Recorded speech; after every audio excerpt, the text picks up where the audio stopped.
Сәресі мен ауызашардың артықшылығы. Сәресіге тұрып тамақ жеу мұстахаб. Пайғамбарымыз саллаллаху алейхи уассалам сәресінде тамақ жеңдер, өйткені сәресі тамағында береке бар деген. Сәресі ораза ұстауға күш береді.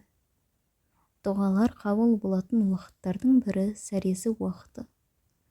Сәресіге тұрған адам тілектерін айтып, дұға етіп, Алла тағаладан күнәларының кешірілуін сұрауы керек.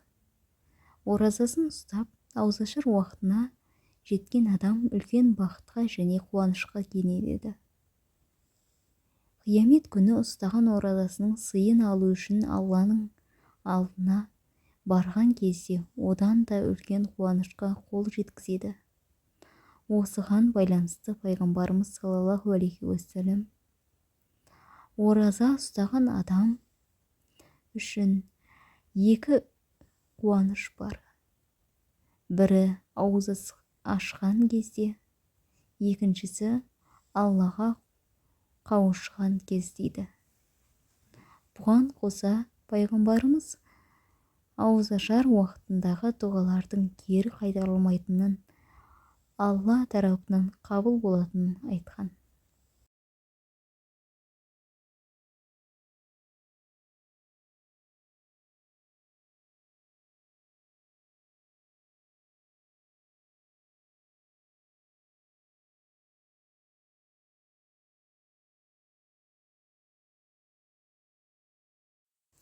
Мағынасы: уа Алла, сенің разылығың үшін ораза ұстадым.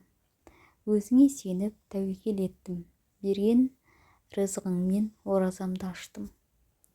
Рамазан айының ертеңгі оразасына да ниет еттім. Енді менің өткен және келешектегі күнәларымды кешіре көр.